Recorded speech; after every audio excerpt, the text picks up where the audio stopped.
Jordan Strack from the Hens and Walleye joining me now on the Scott Sand Show in our Hensville studios. Jordan, always great to see you. Thank you for coming all the way downstairs. Yeah, it took me a lot. I had to walk down like a couple flights of stairs. It was a lot, but I'm here. I have actually watched the ALCS and have been sorely disappointed in the Guardians. Are they just outmanned? Well, I will say, as a lifelong Tigers fan who just had his heart ripped out in Game 5 a couple days ago, Right. I appreciate you calling me down here to come and tear open some more wounds and remind me of how the Tigers lost. No, that's fine. No big deal. It was a remarkable second half of the season. No, it was. They would be world champions if you didn't play the first 50 games. Yeah, right?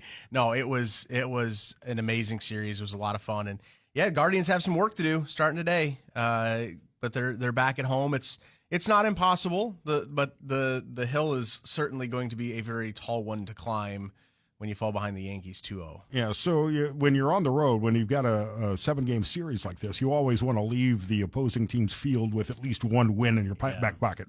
Yeah, you got to get one over there in New York. And I just, like, is it impossible to win 4 out of 5? No. Like, I think I saw a stat that 12 times this year the Guardians have won 4 out of 5, and, like, a bunch of times this year the Yankees have lost 4 out of 5. So listen, it's possible, okay? Like, it's not like this is the end of the run. The Guardians obviously have to win today, but it's going to be a really, really tough job to come back from down 2-0 here. So Jordan, I don't know player names or a lot about the intricacies of baseball, but I keep hearing, and we've talked about the fact that the Guardians' strength lies in their bullpen. Yeah. But I don't understand how that could be sustainable if you're going to go through 4 pitchers a game. Yeah. So I actually thought the only mistake that Stephen Vogt made so far, like the first game, like it got away from him, and they battled back, and it is what it is. I thought that in Game 1. I thought that the issue was they probably should have gone to their best relievers early in Game 1, because you knew you had Tanner Bybee coming out for Game 2. Now, he only lasted a couple innings, and it didn't end up working out. I thought they probably should have tried to go a little bit more aggressively in Game 1 to their bullpen. But here's the problem, and I had said this to some people before this series. The way that the series shaped up against the Tigers, there were more off days built in. So you could use your 4 best relievers way more liberally, because you had time for them to rest with days off. In this Yankees series, you're playing 5 games in 6 days. You can't use Cade Smith every single day like you did against the Tigers. That was going to come back to haunt them at some point. They needed some length out of their starters, and they're not getting it. That's been the problem. Plus, at some point you actually have to be able to hit the ball. Sure, and listen, and that's what the Tigers ran. That's what the Tigers ran into. Like, you got to get some of these timely hits. The Tigers kept getting guys on and weren't able to deliver some of those big hits that would have finally delivered that knockout blow. But yeah, the Guardians, you're going to have to, and you need your best players to be your best players. Right now, Jose Ramirez is your best player, and he's not performing like your best player for the Guardians. He's like the franchise guy. He's the guy they're going to build the statue of. They're going to retire his number, all those things. And right now, this postseason, he has not been that guy. You need him to step up right now and be your best player. Brian Rocchio can't be your best player. That's just how it is. You have to have Stephen Kwan perform, and Josh Naylor for that matter, too. Starting pitchers tonight, Clark Schmidt for the Yankees and Matthew Boyd for the Guardians. Yeah, and Boyd was really good again. I thought, like, what I've seen from Matt Boyd in this postseason, like, it's like a completely brand new guy. Like, he's been totally rejuvenated. I think it's great. So for the Guardians, you're going to need 4 or 5 innings from him tonight, and you need him to come out and shut them down. It's got to be giving up a run over 5 innings would be like the dream scenario for Stephen Vogt. I don't know that you're going to get it against this Yankees team. They're so deep. It's going to be really challenging, but yeah, you need a big one from Boyd today. We're talking to Jordan Strack from the Hens and Walleye here on the Scott Sand Show. I don't know how much about the gambling stuff you can talk about legally, respectfully, but I can tell you the Guardians are a 1.5-run dog again, as they've been against the Yankees all season. But if you look at the money line, I think that there's probably some money going on the Guardians because they're minus 102 and the Yankees are only minus 118. So if you believe in the network conspiracy theories, I think that there's a good chance that the Guardians have to take this game to try to make it a 7-game series for TV rights. You're exactly right. I actually don't know what I'm even allowed to talk about. All I know is that when I took this job, I signed a thing that basically said I won't bet on baseball and I won't bet on hockey. Other than that, I have no clue. I honestly, I don't know what I'm allowed to talk. I probably shouldn't, just to be safe, but like literally, like when you sign up to work in baseball or work in hockey, even if you're in the AA for hockey and AAA for baseball, everybody in our front office has to sign a form saying we won't bet on baseball, we won't bet on hockey. Yeah, you don't want to ruin your chances of making it into the Hall of Fame. Yeah, that's true. That's true. I don't want to pass away and then have people think, oh wait, maybe we should have put him in. I don't want to do any of that. Right, so, right. Yeah. So I don't know what I'll do. I'll look at some of the play sheets that I look at. But I think if you're looking at a game total at 7 runs, maybe you're right about the pitching, and you could look at the first 5 innings for an under. Depending on what that pays. So I just thought I would point that out for friendly wagering's sake. If you want to make it's a very cold day. Hitters don't like to hit in the cold. I can tell you that. Why is that?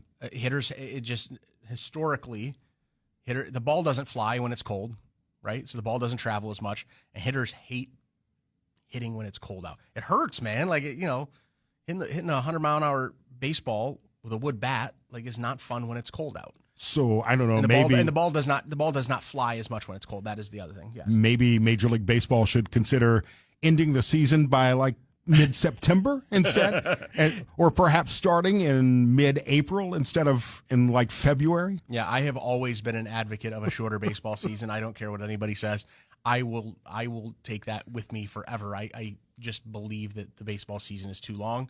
162 games is a lot, and I'm a baseball nerd. I love the sport. I love it. I do. I love baseball. It's too long in my mind. And so, I mean, hockey is 9 months long as well. Hockey's no joke, too. And they're making football longer now, too, with the college playoffs. And, I mean, hell, the NFL season goes from August in the preseason to the Super Bowl in February, so it's pretty damn close, too. Money, Scott. Money. I get that. I don't argue with that. And speaking of hockey, we're talking to Jordan Strack, the Walleye. Start their season on the road, but opening day for the Walleye here in the Huntington Center is in less than 2 weeks. Yeah, it's hard to believe. The guys have been over there for the last couple weeks for training camp, and it's been awesome. It's so good to have the guys back and to have the pucks banging off the boards in there. And I during the hockey season, I work out of the Huntington Center mostly, almost every day. So being over there and being around yesterday. Here's a fun thing we did yesterday, Scott. We have country night coming up here at the arena on November 9th, I think it is. So we took the guys. I took a group of 10 players yesterday, and we went over to Country Lane Tree Farm out in Genoa. And the guys went. They got to milk a cow, feed goats, hold baby chicks. They have a 1,200-pound pig over there, so they got to smash some pumpkins and feed it to this 1,200-pound pig. They went in and played with the goats. There's kissing llamas over there. One of our players, Dalton Messina, he fell in love with his donkey, so he walked a donkey around a whole bunch.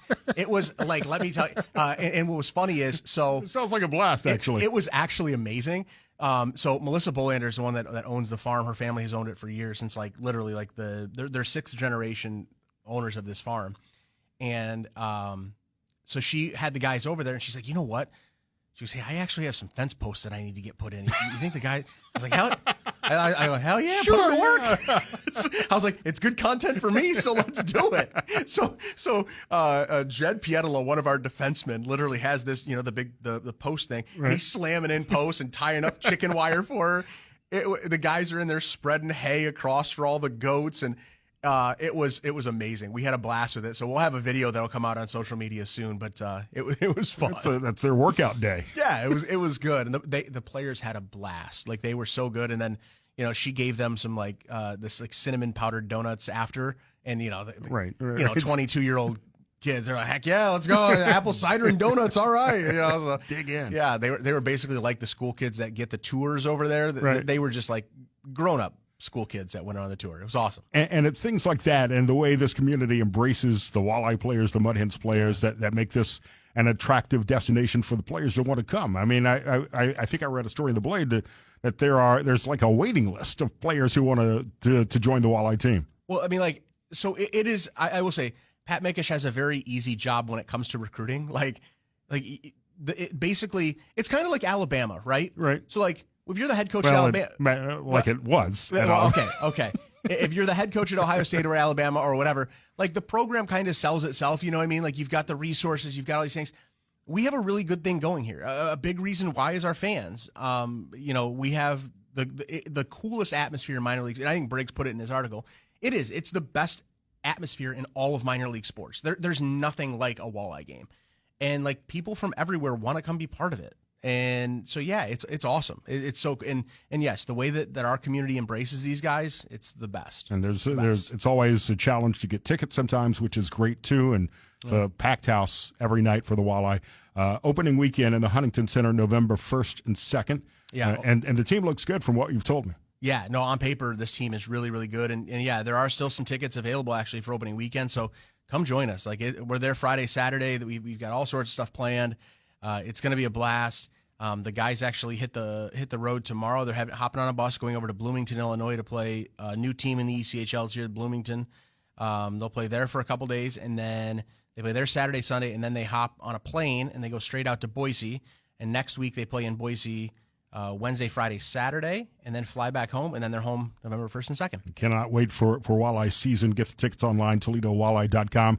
This weekend, before all the action starts in the Huntington Center, opening the gates at Fifth Third Field right here in Hinsville one more time. Jordan Strack here on the Scott Sand Show. It's the Fall Brew Fest, and these events are always a blast. Oh, it's so much fun. I mean, so our entire concourse will be packed with breweries, and we still have tickets available for Fall Brew Fest coming up this Saturday as well. All the details are at mudhens.com. You can go over there to find all the details for that. But we have a ton of local breweries, regional breweries. So we've had a ton of success with Winter Brew Fest. It's the largest outdoor beer tasting in the region. And this is just another way that we can do this and get everybody together and do it. So you can actually buy a package to get both of them, like a 2-for-1 deal, get a small discount there. So yeah, this is a little easier than Winter Brew. It won't be like -6. Right. So the good thing about that is the beer stays cold. The beer stays very cold. Yes, that's terrific. But yeah, no, you can get out. They're so much fun, and there's so many people that love coming down, hanging out. It's great. So this is 5 o'clock Saturday, which happens to be right in the middle of the Alabama-Tennessee game. I'll either be watching my phone, or I'm sure should the Alabama Crimson Tide fall behind, my text messages will blow up as they did against Vanderbilt, as they did against South Florida, as they. So people do that to you, Scott, whenever your team starts losing? Yes, they do. They seem to take great joy in letting me know how bad they're looking this year. But I gave a little bit of payback during the Ohio State-Oregon game this past weekend. Well, good. I'm glad you were able to get some shots back in. Listen, you have had so much success for so long that you deserve a little bit of ribbing. Right, yeah, me personally. Yeah, you for sure personally deserve just a little bit, just a little friendly banter. Saturday at 5 o'clock in the afternoon, Fall Brew Fest, Fifth Third Field. There are tickets still available, mudhens.com for that. It's an amazing event.